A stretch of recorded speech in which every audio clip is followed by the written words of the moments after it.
much for joining us. Just time for a quick recap of the week, and we begin with President Trump. Two words that give you a sense of impending doom, like sewage enema or United Airlines. But this week saw a spectacular moment when White House spokesman Sean Spicer attempted to explain our stance on Syria by pointing to the fact Assad had used chemical weapons on his own people. Not that difficult to think to explain, certainly very difficult to explain this badly. You look, we didn't use chemical weapons in World War II. You know, you had someone as despicable as Hitler who didn't even sink to using chemical weapons. Yes, Hitler didn't use chemical weapons. That's not just wrong, that's $200 question on Jeopardy wrong. That is Wheel of Fortune first round toss-up wrong. Because everybody knows mass chemical extermination was kind of Hitler's thing. That and the mustache. You take them away and all you've got is an ill-tempered Austrian with resting bitch face. And Spicer's comments led to this incredible follow-up question. I just want to give you the opportunity to clarify something you said that seems to be gaining some traction right now. Quote, Hitler didn't even sink to the level of using chemical weapons. What did you mean by that? I think when you come to sarin gas, he was not using the gas on his own people the same way that Assad is doing. I mean, there was clearly, I understand your point, thank you. Thank you, I appreciate that. There was not, he brought him into to the Holocaust Center, I understand that. At no point during that was he in control of his own mouth. Most specifically, the moment he suddenly decided to coin the term Holocaust Center, which sounds like the home arena for an alt-right hockey team. But wait, because he wasn't done. Spicer then put out a printed statement reading, "In no way was I trying to lessen the horrendous nature of the Holocaust," which is an amazing way to start any statement. Continuing, "However, I was trying to draw a contrast of the tactic of using airplanes to drop chemical weapons on innocent people." The problem there is that could imply the victims of the Holocaust were not innocent people. Hence, Spicer's hastily released second statement, changing innocent people to population centres, then a third statement with an extra line saying any attack on innocent people is reprehensible and inexcusable. And then a final statement which read in its entirety, "Hello, I can't stop making statements. I don't want to make any more statements. Can anybody hear me? Hitler, Hitler, Hitler, Sean." Meanwhile, the president himself was being interviewed about Syria, where he described in surprising detail the moment that he informed Chinese President Xi Jinping that the strikes would be taking place. I was sitting at the table, we had finished dinner, we're now having dessert, and we had the most beautiful piece of chocolate cake that you've ever seen, and President Xi was enjoying it. And I was given the message from the generals that the ships are locked and loaded. What do you do? And we made a determination to do it. Only Donald Trump could use a conversation about missile strikes in the Middle East to advertise the cake at Mar-a-Lago. Which, by the way, you might want to think twice about trying, given that just this week it was reported the club's kitchen was cited for 13 health code violations for, among other things, fish that had not undergone proper parasite destruction and storing ham at 57 degrees.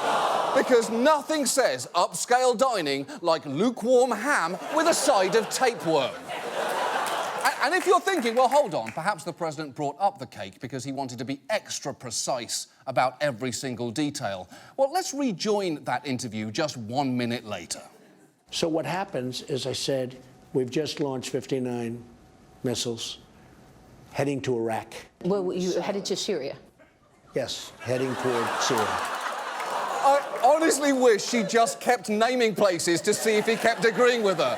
Headed to Egypt, yes, headed to Egypt. Headed to Dollywood, yes, headed to Dollywood. Headed straight for us, yes, headed straight for us right now.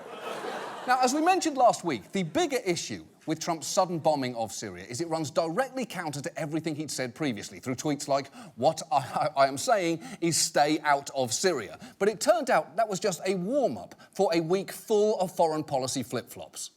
President Trump making a number of stunning reversals as he faces multiple foreign policy crises after repeatedly calling NATO obsolete on the campaign trail. NATO, in my opinion, is obsolete. Now, Mr. Trump changing his tone. I said it was obsolete. It's no longer obsolete. It is incredibly annoying how long it took Donald Trump to reach a conclusion that everyone else had already reached. It's like a flat earther finally admitting the earth is round. Yes, you are finally right, but I'm still mad at you that you ever believed that shit in the first place. And that's just the beginning. He also U-turned on calling China a currency manipulator, replacing Fed Chair Janet Yellen, and his criticisms of the Export-Import Bank. And you may be happy with those reversals, but if you are a Trump supporter, you might be rightly pissed off. This is not what you thought you bought. It's like getting tickets for the vagina monologues, but on the night you went, it starred Brian Dennehy, who's great. No, don't get me wrong, but he's not really what you signed up for. And sometimes Trump's 180s seem to happen in real time. For instance, his long-standing belief that North Korea could easily be taken care of by China apparently changed moments after he brought it up to Xi Jinping. Mr. Xi then explained the history of China and Korea. Mr. Trump said, after listening for 10 minutes, he said, "I realize it's not so easy." Xi Jinping got him to completely change his mind after just 10 minutes. And how did he even explain something that complicated in so short a time? I genuinely want to know that. Because if this show did a segment on grapes, we'd need 20 minutes and an appearance from a marching band. The president seems to change his mind based on any information that is new to him, which seems to be almost any information. And that is genuinely worrying. We have a leader operating on a learner's permit, and we were reminded just this week of what a president has at his disposal. We learned a short time ago, for the first time in combat, the U.S. military dropped a 21,000-pound bomb in eastern Afghanistan. Inside the Air Force, inside the military, it quite seriously is referred to as the mother of all bombs. OK, now there is obviously a lot to unpack there, but let's just take a minute and appreciate the fact that we finally reached a point where mothers can be bombs too. Hashtag mom bombs, hashtag feminism. But minutes after that historic bomb dropped, Trump took a victory lap that was tripped up slightly by one very simple question. We are so proud of our military, and it was another successful event. Did you authorize it, sir? Everybody knows exactly what happened, and what I do is I authorize my military. We have the greatest military in the world, and they've done a job as usual, so we have given them total authorization. What the fuck was that? That was a yes or no question to which you vomited 38 words, none of which were yes or no, although, to be fair, none of them were Holocaust Center either, so I guess we should be at least partially relieved. And incidentally, later reports suggest that the US commander who ordered the bomb drop didn't need and didn't request President Trump's approval, which means Trump has placed a significant amount of authority in the hands of his commanders. And you may think that's good. You may think that's bad, but I would not expect Trump to curb that power anytime soon because, as we talked about last week, this is a man who responds to praise, and yet again, he is being praised for this. Just watch Trump's favourite morning show, Fox and Friends, respond to the bombing.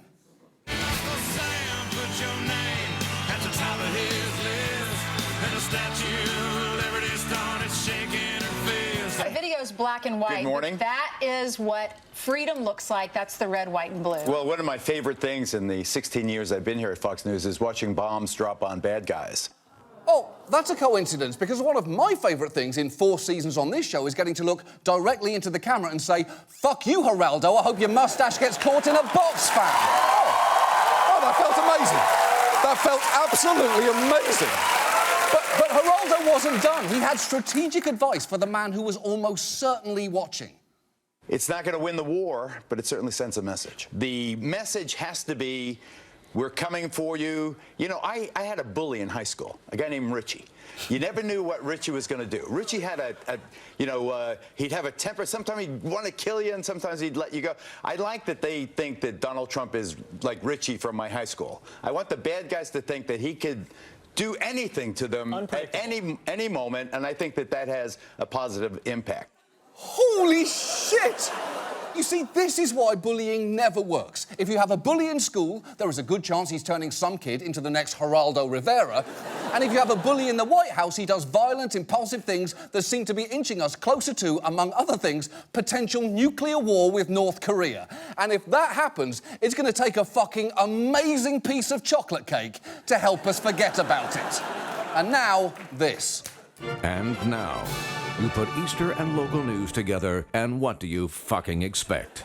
We've got an Easter egg hunt that is said to be excellent. So you better hop on over to the Lincoln Park Zoo. Well, happening this weekend, one event in the Northland is sure to excellent for the entire family. The excellent details when I see you for Eyewitness News at 7 on WYOU. That's all that it's cracked up to be. They're out here with their parents getting some of those excellent goodies. You bet your bonnet we have a plethora of exciting events. This Minnesota restaurant is gearing up for Easter with this excellent tradition, they say. Notice the play on the word egg. An excellent wild card pick. See what I did there? I bet you were wondering what's hopping over here. Thanks, Jose. Sounds like an exciting time. Kids will be able to trade that in for an extra special treat. Oh, I saw what you did there. Great job there. Was written in the script that way. Moving on. Our main story tonight concerns France, home of Babar, the lovable elephant who becomes less lovable when you remember that in the books he married his cousin. That's right, your childhood elephant hero was a cousin fucker. The point is, next Sunday, France holds the first round of its presidential election, and if you're thinking, well, why should I care about that? The truth is, it is way more important than you might realise. It's a very important election, what's going to happen in France. It's the future of Europe, basically. Overwhelmingly, France is the election that matters. Well, these French elections take place at the crossroad of European history. It's really defining Europe's fate. That's right. The fate of Europe rests in the hands of a country that looks at snails and says, I have got to get you in my mouth. But it is not an exaggeration to say that post-Brexit and with a wave of far-right populism sweeping Europe, the fate of the EU may hang on this election. Multiple candidates support a French Brexit, and the consequences of that would be steep. And frankly, it's not bragging, but if France is out of the EU, it's the end of the EU and the end of the Eurozone. So a lot of things will depend on the result of the French elections. It's true. This could be the most disastrous French exit in history, and that is acknowledging that a French exit normally refers to drinking an entire bottle of red wine and then leaving the party with the host's wife. So this is a critical election, or technically, two critical elections. The election takes place in 2 rounds, one on April the 23rd, the next on May the 7th. The first round will see all the candidates compete for votes. In the second, assuming nobody got more than half the votes in the first round, the top 2 contenders will face off. What a ridiculous system! Where are the 51 individual contests that allot points based on outdated demographic data that can result in a decisive loser in the popular vote count somehow winning? That's just stupid! Well, go easy on France. They're still working out the kinks in their democracy. And this election comes at a time of great volatility. France has suffered a string of major terror attacks, their unemployment rate is hovering around 10%, and their current president, François Hollande, isn't even running for a pretty good reason. The latest opinion polls have come out. François Hollande is at an all-time low. I mean, he even got close to 0 here, didn't he? Get ready for it. According to this poll, only 4% of French people are satisfied by François Hollande's presidency. 4%. 4%? To put that in perspective, apparently the very lowest album score in Metacritic's history is 15% for Kevin Federline's Playing With Fire. An album about which Billboard raved, in general, Federline enunciates well. But even without Hollande running, his Socialist Party is divided and struggling, with one early contender to replace him, Manuel Valls, so widely disliked that this happened. It happened an hour ago in this cafe behind me. Café Breuil, well known to Strasbourg residents. A man approached Manuel Valls and threw flour at him. Look, anywhere else, it might be a bad sign to have flour thrown at you, but in a country where pastries have greater constitutional rights than people, it is technically possible that that was actually an honour. So who is running for this important job? Well, there are actually 11 candidates at the moment, and we'll get to the main ones in a minute. But first, you're going to want to meet some of the outsiders. There is Jacques Cheminade, a conspiracy theorist who once said that the Queen of England was involved in international drug trafficking, and whose platform includes a plan to colonise Mars, which he explained magnificently. Aujourd'hui, on n'a pas de vraie politique de l'espace. On traîne des vieux objets brinque-ballants comme la vieille fusée de Star Wars. Alors ça marche à Star Wars avec l'espèce d'ours et Larry Skywalker, mais ça marche pas dans la réalité. You're right. He just said Larry Skywalker and that weird bear, presumably meaning Chewbacca, and I really think that should have been those characters' names instead. Hi, I'm Han Solo, this is Larry, and this is our friend, that weird bear or whatever the fuck he is, I don't know. Then there is Jean Lassalle, who, as you can see, is almost offensively French. He once went on a 39-day hunger strike to protest a threat to jobs in his constituency, and his campaign ads are mesmerising. He rides on a train in moody black and white, works on his farm, dances around, and then mows a hillside shirtless. His entire life seems like an attempt to win the game show called So You Think You Can France. But the thing is, there are currently 4 main candidates with a real shot at getting to the second round. There is François Fillon, the former French Prime Minister. Now, he was once the leading candidate, but has since fallen back in the polls thanks to Penelope Gate, which sounds like a scandal involving selling weapons-grade uranium to Penelope Cruz. But it actually involves Fillon allegedly paying his wife Penelope and children hundreds of thousands of euros of public money for little or no work. And the accusations don't stop there. There are reports he may have breached electoral rules after receiving a donation of 2 suits that together cost 13,000 euros. I am perfectly allowed to be given a suit by a friend. It's not against the law. Oh, you're right. That is a completely normal thing for adult friends to do. Happy birthday, friend. I got you 2 suits that cost about $7,000 each, because that is a non-suspicious amount to spend on a gift for a friend. How not weird is this? Couldn't be not weirder, right? So the French public turned on Fillon, and you will never guess how they expressed their anger. Moments before he took the stage at a rally, you'll see he was hit in the face with some flour. We can see images of that happening right there. Now, apparently he had a spare suit, luckily for him. Oh! It just doesn't look great to whip out a brand new suit when you've been essentially accused of having been bribed in suits. Maybe go for a T-shirt and shorts there. Now next, there is far-left candidate Jean-Luc Mélenchon, who is anti-EU and pro-high-tech campaign wizardry. Answering the eternal question of how to be in 2 places at once, presidential candidate Jean-Luc Mélenchon has embraced holograms. Where am I? In Lyon. And now in Paris. Cool. That was both very lame and very costly. It's like finding out your uncle's detachable thumb trick cost him $400,000. And that brings us to the 2 current frontrunners. And first, let's deal with Emmanuel Macron.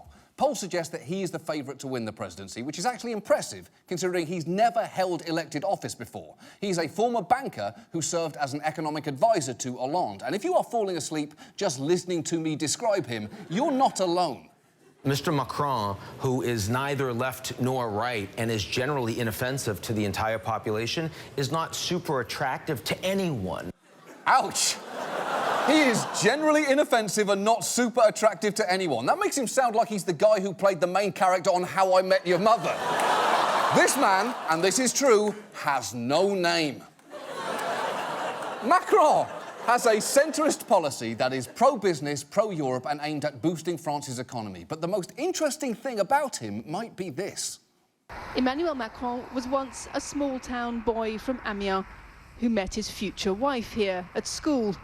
The only twist is that she was his teacher. It's true. He married his French teacher, who is 20 years older than him, and as a result, Macron, a 39-year-old man, now has 7 step-grandchildren.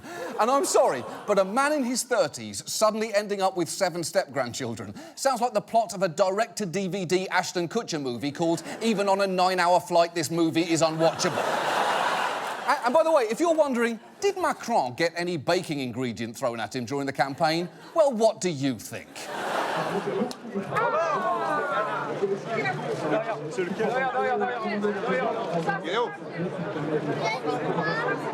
Emmanuel Macron just got hit in the head with an egg.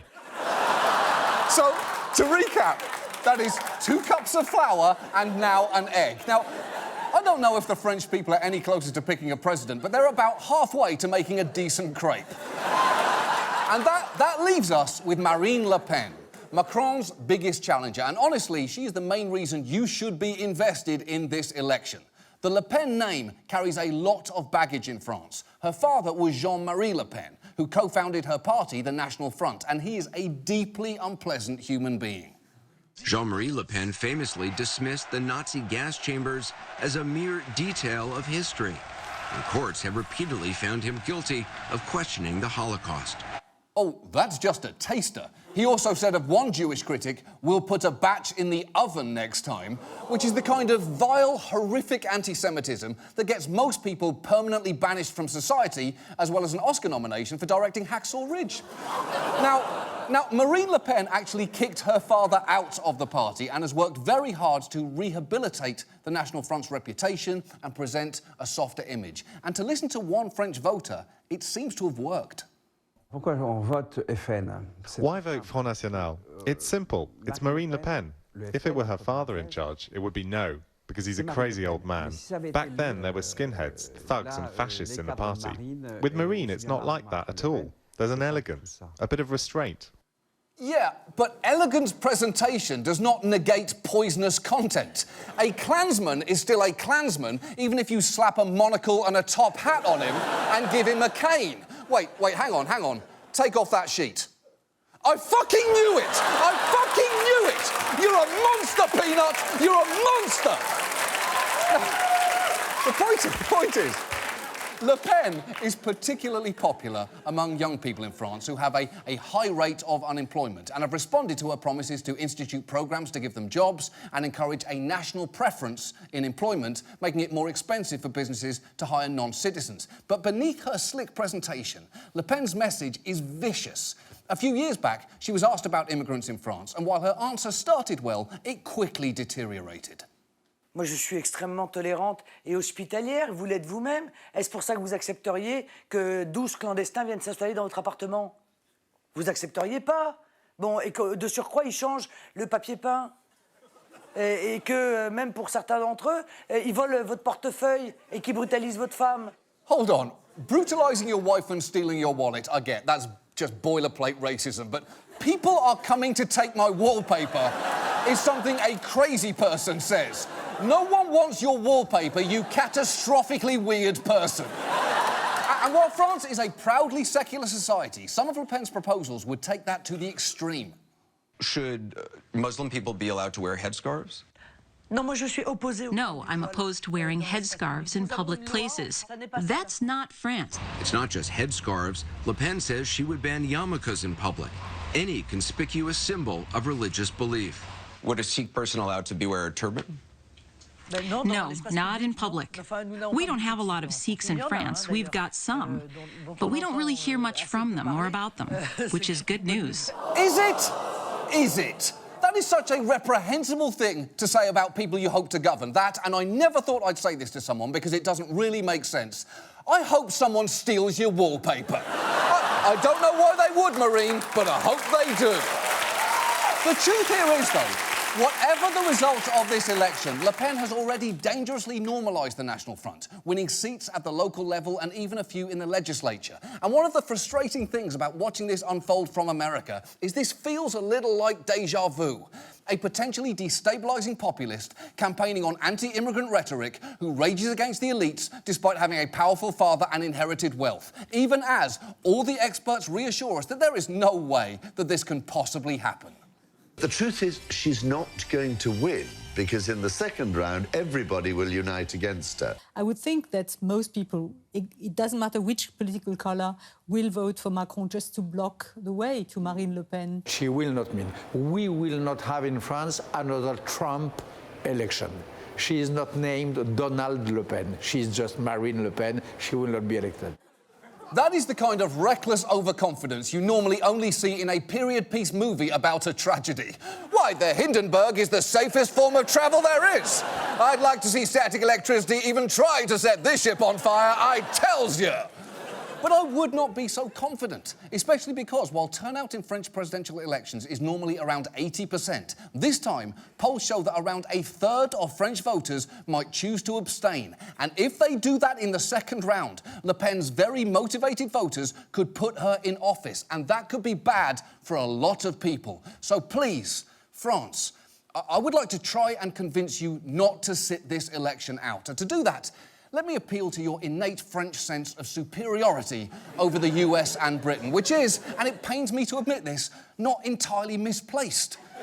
Real French croissants are buttery pillows of perfection, whereas the American croissant-wich is an ungodly abomination.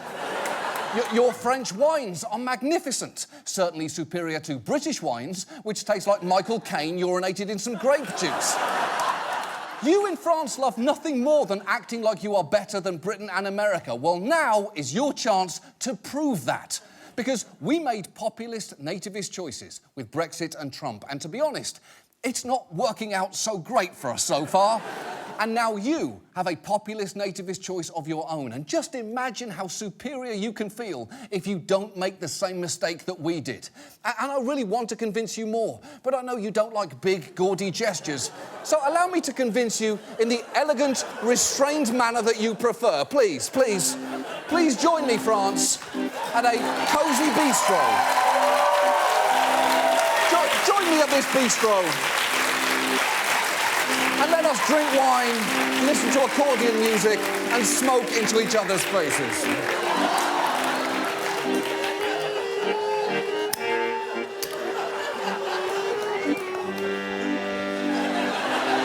Bonjour la France. Je sais qu'un Anglais qui parle dans une émission de télé américaine de la République française, en gros, c'est comme de la kryptonite française. C'est la raison pour laquelle je vous parle en français, même si je sais que maintenant, votre belle langue ressemble à une remake d'Amélie par Guy Ritchie. Mais s'il vous plaît, écoutez-moi. L'Angleterre et les États-Unis en foutent up. Ne foutent pas non plus. Marine Le Pen est, comment on dit en français, un trou de cul démagogue. Un monstrueux trou de cul démagogue. Vous valez mieux que ça. Ceci est votre chance d'être à la hauteur de la philosophie des Lumières et montrer au monde entier que les idéaux français de liberté, égalité, fraternité vont ensemble comme Larry Skywalker et bien sûr l'espèce d'ours. Au secours, la France, vous êtes notre seul espoir. C'est tout pour ce soir. À la semaine prochaine. Bonne nuit, mon amour.